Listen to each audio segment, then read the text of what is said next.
The arrow struck the wolfbeast's shoulder just as its jaws closed on empty air where the orc girl's throat had been a heartbeat before, and she hit the ground rolling, her leather satchel spilling herbs and roots across the forest floor as the creature's momentum carried it past her into the underbrush.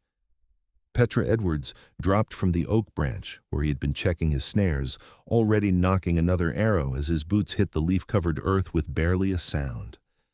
The wolfbeast was twice the size of any natural wolf, its eyes glowing with an unnatural red hunger that marked it as one of the corrupted creatures that had been plaguing the borderlands for the past month. The orc girl scrambled backward on her hands and knees, her green skin pale with shock, her small tusks bared not in aggression, but in pure terror, as the beast shook off the arrow and turned its massive head toward her again. Petra's second arrow took it in the eye. The wolfbeast howled, a sound like metal scraping against stone, and lunged not at the orc girl now but at him. He had just enough time to drop his bow and draw the hunting knife at his belt before 200 pounds of corrupted muscle and fury slammed into his chest. His back hit a tree trunk hard enough to drive the air from his lungs, and then there were teeth snapping inches from his face, hot breath reeking of rotted meat, claws raking at his leather vest. He got his left forearm up across the beast's throat, holding those jaws back, and drove his knife up under its ribs once, twice, 3 times before it finally went limp and heavy against him. Petra shoved the corpse aside and bent double, gasping for breath, his ribs screaming where the impact had bruised them. When he could finally straighten and look around, the orc girl was still on the ground where she had fallen, staring at him with eyes the color of amber honey, wide with disbelief. Are you hurt?" His voice came out rougher than he intended, still breathless from the fight. She shook her head slowly, unable to look away from him. Her hair was black as a raven's wing, braided back from her face in intricate patterns that spoke of patient hands and cultural tradition. She wore simple traveling clothes, a tunic and trousers of undyed linen, but the embroidery at the collar was fine work, geometric patterns in deep blue thread. She could not have been more than 20 summers, if that. "You should get up," Petra said more gently this time. "There might be more of them. These things sometimes hunt in packs." That broke through her shock. She scrambled to her feet with athletic grace, gathering her scattered belongings with quick, efficient movements. Petra retrieved his bow and checked the string, then moved to the wolfbeast's corpse and pulled his arrows free, wiping them clean on its mangy fur. When he turned back, she was standing very straight, her hands empty at her sides, watching him with an expression he could not quite read. "You saved my life," she said. Her voice was lower than he expected, musical despite its depth. "You are human, I'm orc, yet you saved my life." "That thing would have killed you," Petra said simply. "I was not about to stand by and watch that happen." She took a step toward him, then another, and before he could understand what she intended, she dropped to both knees in the carpet of fallen leaves. Her head bowed, exposing the vulnerable line of her neck, and her hands came up to rest over her heart in a gesture that looked ceremonial, weighted with significance. "My name is Olara Windrider," she said, her voice steady but thick with emotion. "By the old laws of my people, I am in your debt. You have given me back my life. It is yours now, from this day until my last breath. I swear it by earth and sky, by blood and bone. I will serve you faithfully, defend you with my strength, follow where you lead. This is the oath of life debt, and I give it freely." Petra stood frozen, his heart suddenly pounding harder than it had during the fight. He had heard of this tradition, vaguely, in the stories that circulated among the frontier settlements. Orcs took such oaths seriously, binding themselves in service that could last years or even lifetimes. But he had never expected to be on the receiving end of one, had never wanted such a thing. "Get up," he said, more sharply than he meant. "Please, just get up." She lifted her head, confusion and hurt flickering across her features. "You do not accept my oath? I do not want anyone bound in service to me." Petra ran a hand through his brown hair, exhaling hard. "You are free. You owe me nothing. That is not why I helped you. But the life debt is sacred." She rose to her feet slowly, her brow furrowed. "Without it, I am dishonored. My life was forfeit, and you returned it to me. How can I live with that weight unresolved?" Petra looked at her, really looked at her, taking in the proud set of her shoulders despite her distress, the intelligence in those unusual honey-colored eyes, the tremor in her strong hands that betrayed how frightened she still was beneath her composure. An idea came to him, reckless and probably foolish, but it slipped out before he could think better of it.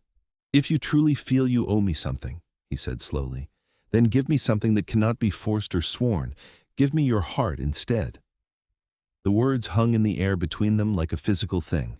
Olara's eyes went even wider, and a flush of darker green spread across her cheeks.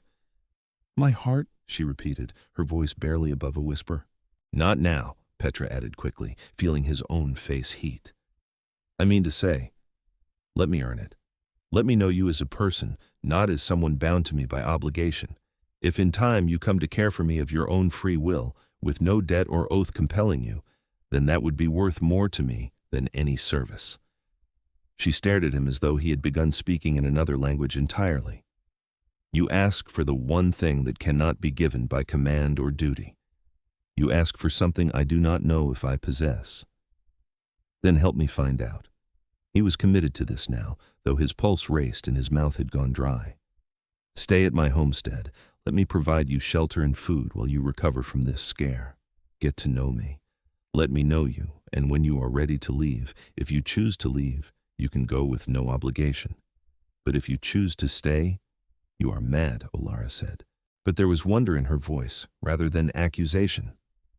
"No human has ever spoken to one of my kind this way. We are monsters to your people, savages, enemies." "You are a woman who nearly died gathering herbs in the forest," Petra said. "You are a person who values honor and keeps traditions. That is what I see before me." She was silent for a long moment, her amber eyes searching his face as though trying to discern whether he was sincere or merely playing some game she did not understand. Finally, she nodded once, a sharp, decisive motion. "Very well, Petra Edwards, I will accept your mad proposal. But know this, if I give you my heart, it will be because you have proven yourself worthy of it, not because I feel I must. And if I leave, it will be because you have shown me you are like all the others of your kind after all." "That is all I can ask," Petra said, and found that he was smiling despite the ache in his ribs and the dead monster at their feet. His homestead was an hour's walk to the south, and they made the journey in cautious silence, both of them alert for any sign of more corrupted beasts. Petra's small farm sat in a clearing at the edge of the great forest, far enough from the human settlements that he did not have to deal with neighbors who might have asked uncomfortable questions about his past, close enough that he could still trade his surplus crops and the furs from his trap lines. The house itself was modest, a single large room with a sleeping loft built from timber he had cut himself. A barn stood nearby for the cow and the 3 chickens he kept, and beyond that stretched his vegetable garden and the small field where he grew wheat and barley. Olara stopped at the edge of the clearing, taking it all in with an appraising eye. "You live alone here?" "For the past 2 years, yes." Petra did not elaborate, and something in his tone must have warned her not to press because she simply nodded. "It is peaceful," she said. "Quiet. That is why I chose it." He gestured toward the house. "Come inside. I should tend to my ribs before they stiffen up entirely, and you look as though you could use something warm to drink." The interior of the house was neat but sparse, furnished with only what was necessary. A sturdy table and 2 chairs, a small fireplace with a cooking pot suspended above it, shelves holding dishes and preserved foods, a chest for his clothes, weapons mounted on the wall. The sleeping loft above was barely visible, just a glimpse of quilts and a pillow. Petra busied himself building up the fire, while Olara stood awkwardly in the doorway, as though uncertain whether she was truly welcome to enter. When he noticed, he paused to pull out one of the chairs and gesture to it. "Please, sit. You're a guest here, not a servant." She moved to the chair slowly and sat with her back very straight, her hands folded in her lap. Petra hung a kettle of water over the fire to heat, then unlaced his leather vest and pulled off his shirt to examine his ribs. The entire left side of his torso was already darkening with bruises, painful to the touch, but nothing broken as far as he could tell. He had gotten lucky. When he looked up, Olara was watching him with an intensity that made him suddenly self-conscious. He grabbed a clean cloth and dampened it, pressing it to the worst of the bruising. "You have many scars," she observed quietly. "You were a soldier." "Once." Petra did not look at her. "That was another life." "You fight well." The wolfbeast did not touch you even when it struck. You moved like someone who has faced death before and learned not to freeze. I learned a lot of things I wish I did not know, Petra said. The water was heating now, and he busied himself preparing tea from dried mint leaves, grateful for something to do with his hands. I left that life behind when I came here. I wanted peace, quiet, a chance to grow things instead of destroying them. Olara was quiet while he poured the tea into 2 clay cups and brought one to her. She wrapped her strong hands around it, breathing in the steam, and after a moment she spoke again. I understand something of that desire. I left my clan 3 months ago. They were planning a raid on a human village to the east, retaliation for some slight I no longer even remember. I argued against it, said we should seek peace, find common ground. They cast me out for those words, called me weak, corrupted by human thinking. She took a careful sip of the hot tea.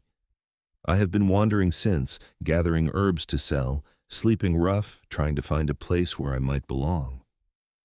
I do not think such a place exists for someone like me. Petra sat down across from her, cradling his own cup. Someone who wants peace instead of war. I think you might be surprised. Not everyone is eager for conflict, even if those voices are sometimes harder to hear. Your people hate mine, Olara said bluntly. They have reason to. There have been atrocities on both sides, but orcs are stronger, fiercer. We have done terrible things in war. I cannot change that history, and I cannot walk into a human town without seeing fear and hatred in every eye. Then do not walk into town, Petra said. Stay here, where no one will look at you that way. She met his gaze over the rim of her cup. You truly mean for me to stay, even after having time to reconsider your strange request. I do not take my words back lightly. He was surprised to find it was true. Something about this orc woman drew him, a kindred recognition of another soul who had been damaged by the world's casual cruelty and wanted desperately to find something gentler. I have room enough for 2. The work will be easier shared, and I find I would like the company if you are willing to give it. I am willing, Olara said softly, though I still think you are mad.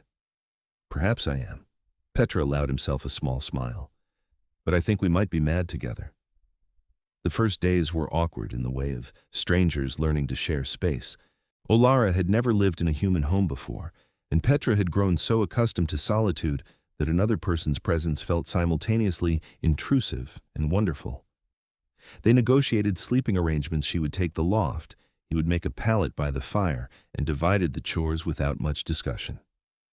Olara proved surprisingly capable with the vegetable garden, her knowledge of plants extending beyond medicinal herbs to cultivated crops. Petra taught her how to milk the cow and collect eggs from the chickens, and she taught him a dozen uses for plants he had considered mere weeds. They spoke carefully around each other those first days, polite and cautious, each aware of how strange their situation was and uncertain how to proceed. But slowly, naturally, comfort grew between them. Petra caught himself watching the way Olara's braid swung when she worked, the unconscious grace of her movements. Olara smiled more often, her initial wariness fading as she realized he truly did not expect subservience from her. On the 5th morning, Petra woke to find her already outside, splitting firewood with his axe. She had stripped down to just her tunic in the warm summer air, and the muscles of her shoulders and arms flexed with each precise strike. He stood in the doorway with his tea, transfixed by the simple domesticity of it, the rightness of another person being here, contributing, existing in his space. She noticed him watching and paused, lowering the axe. Is something wrong? No, Petra cleared his throat. You're doing that perfectly. I was just thinking that it has been a long time since this place felt like more than just somewhere I sleep. Olara set down the axe and wiped her brow with the back of her hand. It is a good home. You have built something worth having here. I had built a shelter, Petra corrected. You are helping make it a home. She looked away, but not before he saw the pleased flush darken her cheeks again. They fell into rhythm after that, the work and rest flowing naturally. Petra checked his traplines each morning while Olara tended the animals in the garden. They ate breakfast together, then spent the bulk of the day on whatever tasks the homestead required, mending fences, preserving vegetables, repairing the barn roof where the winter had damaged it. In the evenings, they cooked together and talked, truly talked, sharing stories of their pasts with increasing openness. Petra told her about his time as a soldier, the battles he had fought in a war he no longer believed had been just, the friends he had lost and the orders he regretted following. He told her about the day he had simply walked away, deserted his post and headed for the frontier, where no one knew his name or cared about his past. Olara told him about growing up in an orc clan that valued strength above all else, where showing mercy was weakness and questioning the chieftain's commands was grounds for punishment. She told him about the sister she had lost to a human raid when they were children and how that grief had been weaponized into hatred she had never quite felt in her own heart. She told him about the final argument with her clan chief, the words she had shouted about honor and peace before she had been cast out into exile. "Do you miss them?" Petra asked one evening as they sat outside watching the stars emerge. "Sometimes," Olara admitted, "but I do not miss who I had to pretend to be when I was with them. Here, I can just be myself. That is worth more than belonging to a clan that would never accept my truth." "I know exactly what you mean," Petra said quietly. Their hands were resting on the ground between them, just inches apart. Neither moved to close that distance, but both were acutely aware of it. The summer deepened, and with it, their growing attachment to each other. Petra found himself inventing excuses to work near wherever Olara was, just to hear her humming while she weeded or watch her strong hands working with patient skill. Olara began preparing his favorite foods without being asked, remembering small details he mentioned in passing. They developed private jokes, finished each other's sentences, moved around the small house with the unconscious coordination of people who had learned each other's rhythms.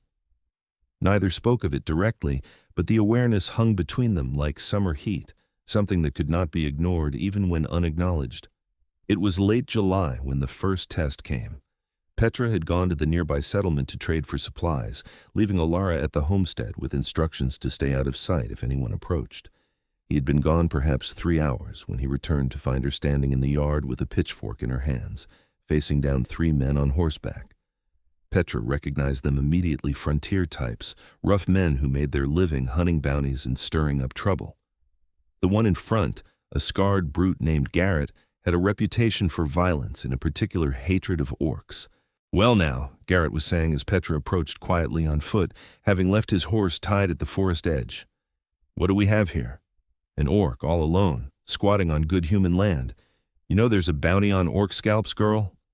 10 silver pieces for each set of tusks we bring in." "This is private property," Olara said, her voice steady despite the tremor in her hands.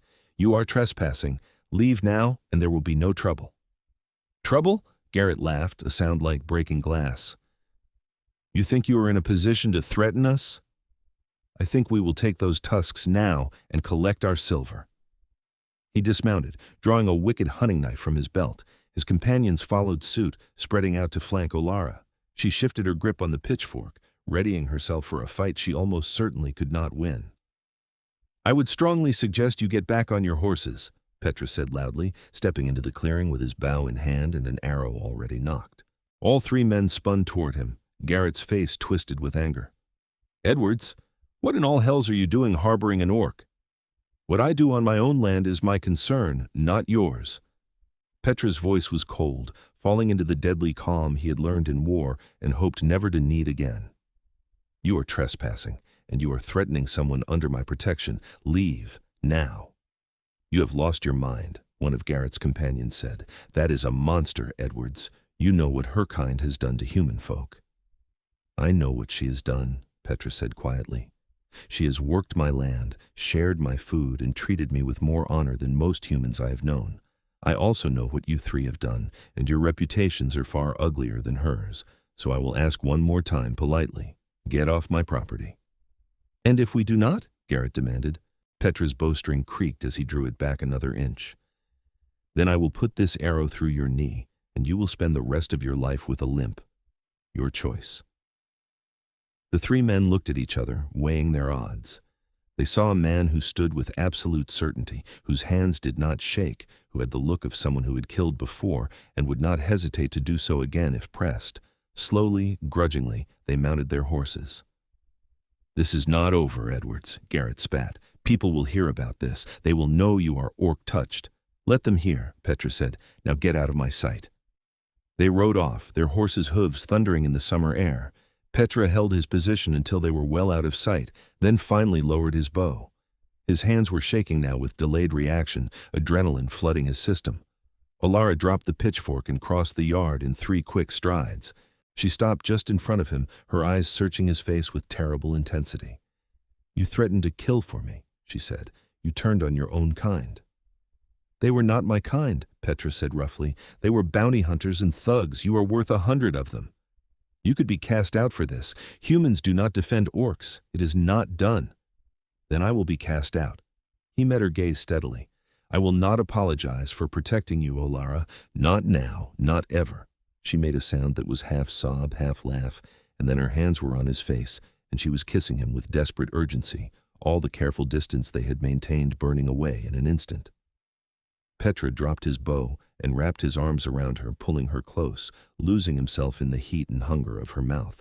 She was strong and vital in his arms, her tusks a strange pressure against his lips but not unwelcome, just different, just her.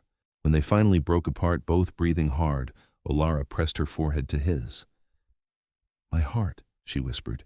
You asked for it, and I think I have already given it to you. I did not mean to. I was going to be cautious, careful, protect myself. But you are impossible to defend against, Petra Edwards. You are kind and brave and infuriating, and I love you.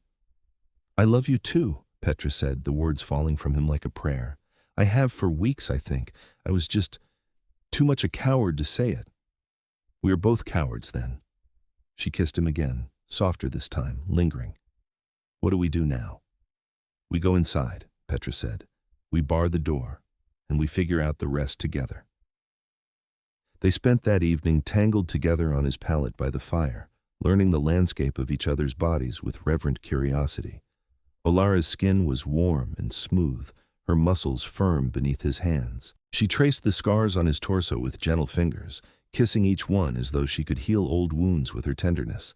They made love slowly, carefully, both of them aware of how fragile this new intimacy was and determined not to rush it. Afterward, Petra lay with Olara's head on his chest, her black braid draped over his shoulder, and felt more at peace than he had in years. They will come back, Olara said quietly. Not those 3, perhaps, but others. Word will spread that you are sheltering an orc. There will be consequences. Let them come, Petra said. I'm not afraid. You should be. They could burn this place, drive you from your home, or worse. Then we will face it together. He pressed a kiss to the top of her head. I'm not giving you up, Olara. Not for them, not for anyone. She was silent for a moment, then said in a small voice, I am afraid. I've lost so much already. I do not think I could bear to lose this too. You will not lose me, Petra promised. I am not going anywhere. They both knew it was a promise he might not be able to keep, but in that moment, wrapped in each other's warmth, it was enough to believe it. The trouble came sooner than expected. 2 weeks after the confrontation with Garrett and his friends, a delegation from the nearest settlement arrived at Petra's homestead. 6 men on horseback, led by the settlement's headman, a grizzled farmer named Marcus Stone. Petra met them in his yard with Olara standing beside him, her hand in his, both of them presenting a united front. Edwards, Marcus said without preamble, we have heard disturbing reports. Is it true you are keeping an orc here? Olara is my partner, Petra said calmly. She lives here by her own choice and my invitation. That is no one's business but ours.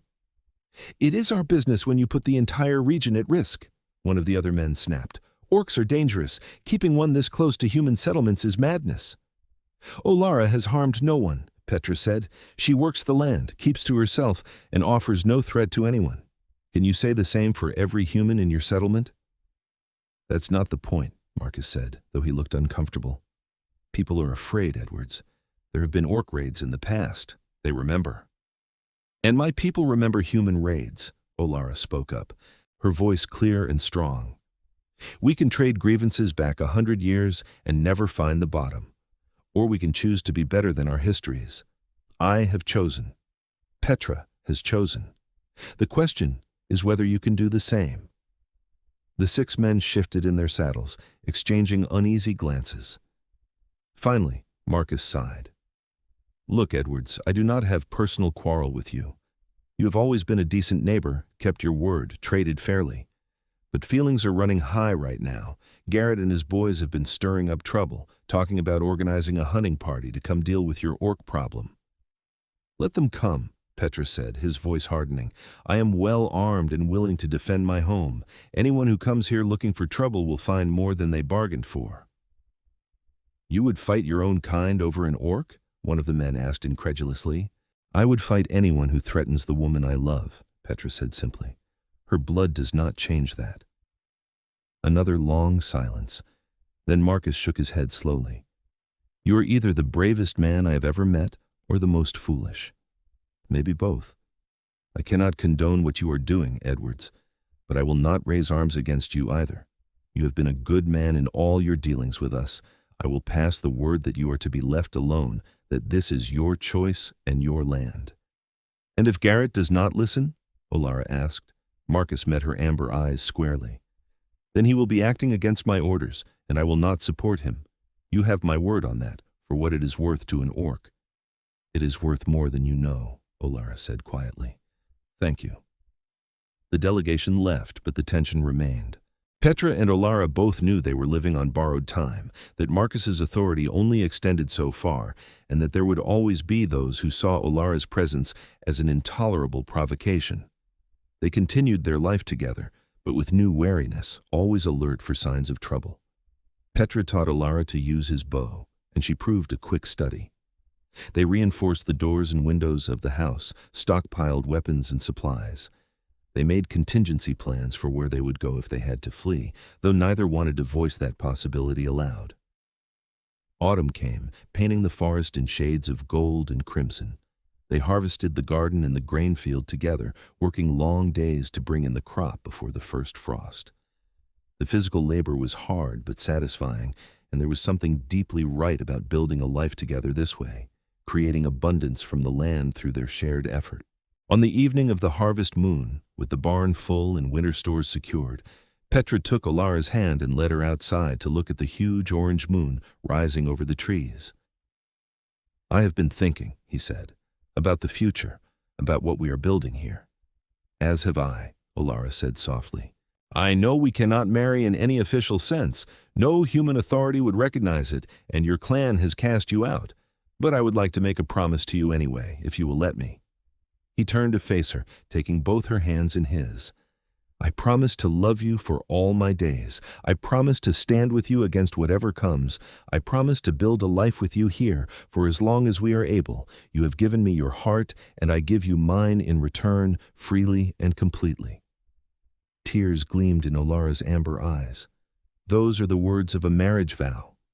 "In spirit, if not in law," Petra smiled. "I would make you my wife in every way that matters, Olara Windrider, if you will have me." "I will," she said, her voice breaking. "By earth and sky, by blood and bone, I take you as my husband, Petra Edwards. From this day until my last breath, you are mine, and I am yours." They kissed under the harvest moon, sealing their private vow with no witnesses but the stars and the silent forest. It was not a wedding recognized by any authority, but it was real and true and theirs, and that was enough. They spent the winter warm and safe in their little house, telling stories by the fire, making love under piled quilts, planning the next year's planting. Snow fell deep, cutting them off from the outside world for weeks at a time, but they did not mind the isolation. They were complete unto themselves, a world of two. It was in late winter, with the first hints of spring beginning to green the world, that the real test came. Petra was out checking his trap lines when he heard the sound of many horses approaching his homestead. He raced back through the melting snow, his heart in his throat, to find 15 armed men surrounding his house. Garrett was at their head, along with several other known troublemakers, but there were also men Petra recognized from the settlement, men who had been friendly with him in the past. Olara was barricaded inside the house. Petra could see her face in the window, pale but determined. "Edwards!" Garrett called when he saw Petra emerge from the trees. "This has gone on long enough." We are here to remove the orc from this region. You can hand her over peaceful, or we can burn you out. Your choice." "There is no choice," Petra said, walking to stand in front of his door, blocking it with his body. "You will not touch her, not while I live." "You are outnumbered 15-1, one of the other men said. "Be reasonable, Edwards." "Reason has nothing to do with this." Petra's hand rested on the hilt of his knife. "This is my home. She is my wife. I will defend both with my life if I must." "Your wife?" Garrett laughed, a cruel sound. "You have married a monster? You truly are mad." "I am not the one who rode out here with an angry mob to threaten innocents," Petra shot back. "Who is the monster in this scenario, Garrett? The woman who tends a garden and harms no one, or the men who come armed to her door demanding her blood?" Some of the men shifted uncomfortably. These were not all hardened killers like Garrett. Some were farmers and tradesmen, caught up in fear and mob mentality, but not entirely beyond reach of reason. Petra pressed his advantage. "You all know me. I fought in the wars, I have killed when I had to, but I came here to escape that life, to find peace. Olara wants the same thing. She was cast out by her own people for advocating for peace with humans. She is no threat to any of you. The only threat here is the one you bring." "She is an orc," Garrett insisted. "You cannot trust them." "I trust her more than I trust half the humans I have known," Petra said bluntly. "She has proven herself to me 100 times over. Can you say the same? Have you proven yourself trustworthy? Or are you just a bully who needs a mob at your back to feel strong?" Garrett's face flushed dark with anger. "I am done talking. Boys, tear that door down and drag the orc out. Edwards can watch or join her, I do not care which." But none of the men moved. They looked at each other uncertainly, and Petra saw his opening. "Before you do this," he said, pitching his voice to Carrie, "think about what you are really doing here. You are about to murder a woman whose only crime is falling in love with someone outside her race. You are about to burn down a man's home because he chose mercy over hatred. Is that really who you want to be? Is that the story you want to tell your children?"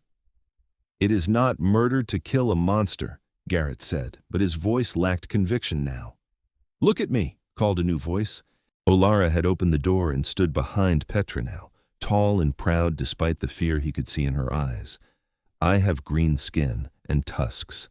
I am strong, but I bleed when I am cut. I weep when I grieve. I laugh when I am happy.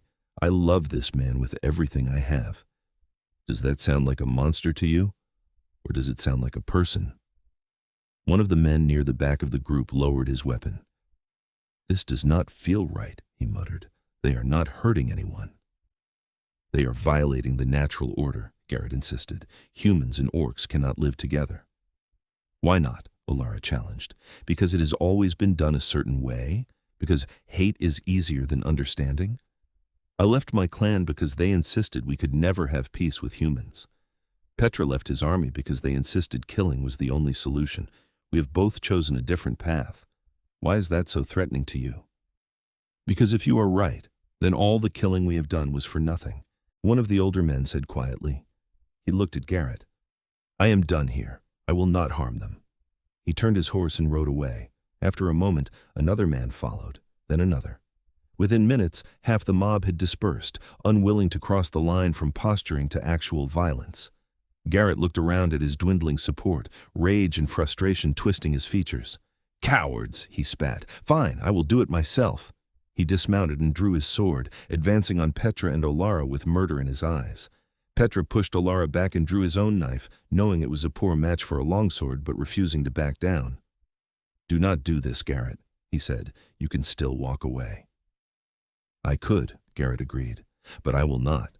Someone has to stand against the corruption even if I stand alone." He lunged. Petra dodged, but he was half a step too slow, and the sword blade opened a line of fire across his left shoulder. He stumbled back, and Garrett raised his sword for a killing blow. It never landed. Olara had grabbed the wood axe from beside the door, and she swung it with all her strength. The flat of the blade caught Garrett in the ribs with a meaty thud, and he went down hard, the wind knocked from his lungs, his sword flying from his grip. Olara stood over him with the axe raised, her face terrible in its fury. "You dare," she hissed. "You dare come to our home and try to murder my husband." "Olara, do not," Petra said, clutching his bleeding shoulder. "He's not worth it." She hesitated, trembling with the effort of restraining herself. Finally, she lowered the axe and stepped back. "Get off our land," she told Garrett, her voice shaking. "Tell your friends, tell the whole territory, if anyone comes here threatening us again, I will not show mercy a second time. We want to be left alone, that is all. But if you force us to fight, we will, and you will regret it." Garrett climbed to his feet, one hand pressed to his bruised ribs, and staggered to his horse. The remaining men of his mob helped him mount, and they rode off without another word. As soon as they were out of sight, Olara dropped the axe and turned to Petra. "Let me see your shoulder." "It is not as bad as it looks," Petra said, but he let her lead him inside and peel off his shirt. The cut was long but shallow, bleeding freely but not dangerously deep. Olara cleaned and bandaged it with steady hands, though he could feel her shaking. "You could have died," she whispered when she was done. "You stood against 15 men for me." "I will stand against 1,000 if I must," Petra said. He took her hand and pressed it to his heart. "You are worth fighting for, Olara. You are worth everything." She kissed him then, salt tears on both their faces, relief and love and residual fear all tangled together. They spent the rest of the day reinforcing their defenses and watching the road. But no one came. Days passed, then weeks, and slowly they began to believe that maybe, just maybe, they had won their right to be left in peace. Spring came in earnest, and they plowed and planted their fields.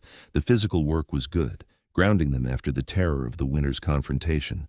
They did not speak of it much, but both were changed by it, more certain in their commitment to each other and to the life they were building. One morning in late spring, Petra woke to find Olara sitting by the window, watching the sunrise with a distant expression. "What are you thinking about?" he asked, coming to sit beside her. "I was thinking about my sister," Olara said softly, "wondering what she would think of me now. She always said I was too gentle for an orc, that I would never survive in the clan. I think she would be pleased to know she was right, but that I survived anyway, just not in the way anyone expected." "I wish I could have known her," Petra said. "I wish you could have too." Olara leaned into his shoulder. "She would have liked you. She had a good heart, beneath all the warrior's training. If things had been different, if she had lived, maybe she would have found someone like you too. Maybe the world would be changing faster." "It is changing," Petra said. "We are proof of that. Every day we are together, every time we choose love over fear, we change the world a little bit. It might not feel like much, but it matters." "It does," Olara agreed. She turned to look at him, her amber eyes serious. "I want to have a child with you, Petra. I know it might not be possible. I do not know if orcs and humans can even produce children together, but I want to try. I want to build a family with you, not just a homestead." Petra's heart swelled almost painfully with joy. "I want that too, more than I can say." "It will be difficult," Olara warned. "A half-orc child will face hatred from both our peoples. They will belong nowhere." "They will belong here," Petra said firmly, "with us. And we will teach them that love is stronger than hate, that family is what you build, not what you are born into. We will give them the childhood we both wish we had." Olara kissed him, soft and sweet. "Then let us start building that future now." Summer brought good news. Marcus Stone rode out to the homestead alone, bearing a tentative message. The settlement wanted to apologize for the trouble Garrett had caused and to extend an offer. If Petra and Olara were willing, they could bring their crops to trade at the settlement market, and they would be protected under Marcus's authority while there. "It is not full acceptance," Marcus said bluntly. "There are still people who will never approve. But most folks have decided you two are not worth the trouble of fighting, and some are even starting to think maybe you have the right idea. There is a young man in town, a carpenter, who has been courting an orc woman from the eastern tribes. He has been taking a lot of grief for it, but your example has given him courage. We will take your offer," Petra said, "and thank your people for us." "Thank yourselves," Marcus replied. "You are the ones who had the courage to be first. That is never easy." They went to the settlement market the next week, and while there were stares and a few muttered comments, no one openly challenged them. Petra sold his furs and grain, and Olara sold medicinal herbs and tonics she had prepared. They traded for supplies and seeds and returned home feeling as though they had won a small but significant victory. By autumn, Olara's belly was beginning to swell with new life. They had not been certain it was possible, but the evidence was unmistakable now. She was pregnant, carrying their child, a new life that would bridge two worlds. They prepared the homestead for the coming addition, building a cradle and sewing tiny clothes. Petra expanded the house, adding a second room that could serve as a nursery. Olara preserved extra food, determined that they would have abundance for the baby's first winter. "Are you afraid?" Petra asked one evening as they worked together on a quilt for the cradle. "Terrified," Olara admitted, "but also more hopeful than I have ever been. This child is proof that the future can be different from the past, that love can create new possibilities where only hate existed before." "We will protect them," Petra promised, "whatever it takes." "I know," Olara said. She rested her hand on her swollen belly. "They are lucky to have you as a father." "And you as a mother," Petra replied. He covered her hand with his. "We will do this together, all of it." The baby was born on a cold night in early winter, with snow falling soft outside and the fire burning bright inside. Petra helped with the delivery, his soldiers training with field medicine serving him in ways he never expected. Olara was strong and brave through the pain, and when at last she held their son in her arms, both of them wept with joy and relief. He was perfect. Small and wrinkled as all newborns are, with a dusting of dark hair and eyes that would probably settle to amber like his mother's. His skin was a pale green, lighter than Olara's, but unmistakably carrying her heritage. He had tiny buds where tusks would eventually grow, and his ears were delicately pointed. "He is beautiful," Petra breathed, touching one tiny hand with his finger. The baby's hand closed around it, gripping with surprising strength. "He is ours," Olara said, wonder in her voice. "We made him, Petra. We made a whole new person." "What should we name him?" Petra asked. They had discussed names for months but never settled on one. Now, looking at their son, Olara smiled. "How about Eldon? It means old friend in the human tongue, but in Orc language, it sounds like a word that means new beginning. He can be both a bridge between our peoples, a friend to all, and the start of something new." "Eldon," Petra repeated, testing the name. "Eldon Edwards Windrider." "Perfect," Olara said. They sat together by the fire with their son, the three of them a complete family, and felt the world shift around them. This was what they had fought for, what they had endured scorn and threats to protect. This moment of peace, of love made manifest, of hope for a better future. The months that followed were exhausting in the way of all new parents. Eldon was a healthy baby with strong lungs and a hearty appetite, and he kept them busy day and night. But even in their exhaustion, Petra and Olara were happy, finding joy in every small milestone. When spring came again, they took Eldon into town for the first time. There were stares, whispers, but also a few smiles from unexpected sources. The young carpenter Marcus had mentioned approached them with his own Orc partner, both of them eager to meet the family that had paved the way for their own acceptance. They were not alone anymore. Others were following their example, tentatively reaching across the divide between their peoples. It was not easy. There were still those who hated, who could not or would not change. But slowly, incrementally, the world was shifting. Love, it turned out, was contagious in its own way. On Eldon's first birthday, Petra and Olara held a small celebration at their homestead. Marcus came, and the young carpenter and his partner, and a handful of others who had become friends over the past year. It was a modest gathering, but it felt momentous. Humans and orcs sitting together at the same table, sharing food and laughter, celebrating a child who embodied the possibility of peace. As the sun set and their guests departed, Petra stood in his yard with Olara and Eldon, looking at everything they had built. The house, the barn, the fields, the garden, all of it, the product of their shared labor and love. It was not much by some measures, just a small homestead on the frontier, but it was theirs, and it was home, and it was proof that a different future was possible. "Do you remember the day we met?" Petra asked, adjusting his hold on Eldon, who was drowsing against his shoulder. "When you knelt and tried to swear that life debt." "I remember," Olara said. "I thought you were mad when you asked for my heart instead." "I was mad," Petra admitted with a grin, "but it was the best madness I ever embraced. You did not just ask for my heart, Olara said, slipping her arm around his waist. You gave me yours in return. You gave me a home, a family, a future I never dreamed I could have. That is worth more than any life debt.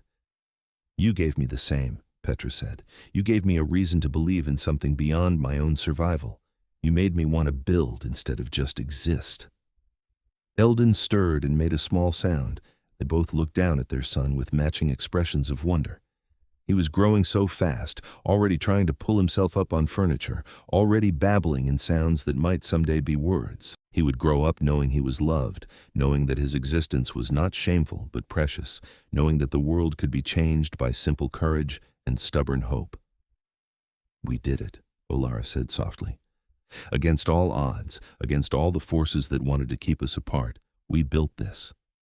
We did, Petra agreed, and we are not done building yet. This is just the beginning.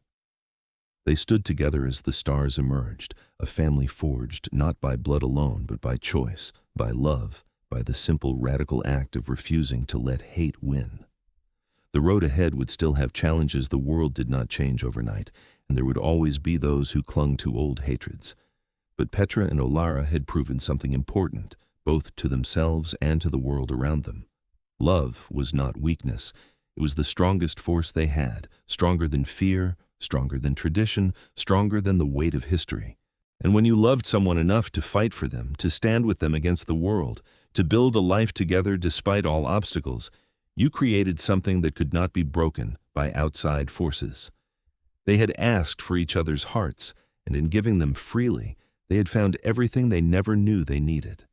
They had found home, found family, found purpose. They had found, in each other, the courage to be more than the world expected of them. And that, in the end, was more than enough. It was everything. As they turned to go back inside, Petra paused to look back at the land they had cultivated together, the home they had built, the life they had created from nothing but hope and hard work. Tomorrow would bring new challenges, new joys, new moments to navigate. But tonight, they had this, the three of them together, safe and warm and loved. Olara touched his arm gently. What are you thinking? I am thinking, Petra said, that when that wolfbeast attacked you in the forest, when I shot that arrow without thinking, I saved my own life too. I just did not know it yet. We saved each other, Olara corrected with a smile. That is what love does. It saves us from the loneliness of facing the world alone. Then I am grateful, Petra said, that you were gathering herbs in my forest that day. Grateful for every moment that led us both to that exact place at that exact time. Grateful for the chance to know you, to love you, to build this life with you. As am I, Olara said. She stood on her toes to kiss him, careful not to jostle the sleeping baby between them. As am I. They went inside together, closing the door against the night. Inside there was warmth and light and the comfortable clutter of a home truly lived in. Petra tucked Eldon into his cradle while Olara banked the fire, and then they climbed into their bed, exhausted from the day but content. In the darkness, Olara's hand found his.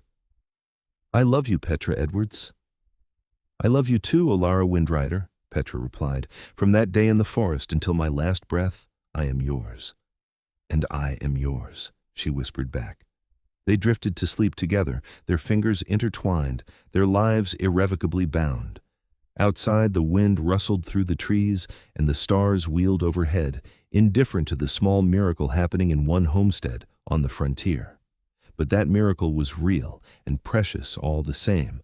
A family built on love, a home carved from wilderness, a future created by two people who refused to accept that their differences mattered more than their devotion. In the years to come, their homestead would become a beacon for others, seeking the same path, a place where humans and orcs could meet without fear, where love was celebrated rather than condemned. Their son would grow strong and proud, a living bridge between two peoples, and he would have siblings to share his journey. The world would change slowly, but it would change, one family at a time, one act of courage at a time. But all of that was still ahead. For now there was just this, a man and a woman and their baby boy, sleeping peacefully in a home built by their own hands, surrounded by land they had cultivated together, wrapped in a love that had conquered every obstacle. Petra had saved Olara's life that day in the forest, but she had saved his too in all the ways that truly mattered. She had given him purpose, joy, family, hope. She had given him her heart freely, and he had treasured it every day since. And in the end, that was the real magic. Not that they had fallen in love despite their differences, but that they had chosen love as their answer to every question, their response to every challenge, their weapon against every threat. Love had been enough. Love had been everything. The story that had begun with a wolfbeast and an arrow and a woman kneeling to swear an oath she would never fulfill had become something neither of them could have imagined. It had become a life worth living, a home worth defending, a family worth any sacrifice. And as they slept in each other's arms, the future stretched before them, bright with promise, full of possibility, rich with the simple, profound joy of loving and being loved in return. That was the happily ever after they had earned together, not a fairy tale ending where everything became easy, but something better. A real life, with real challenges, faced by two people who had chosen each other and would keep choosing each other every day for all the days to come.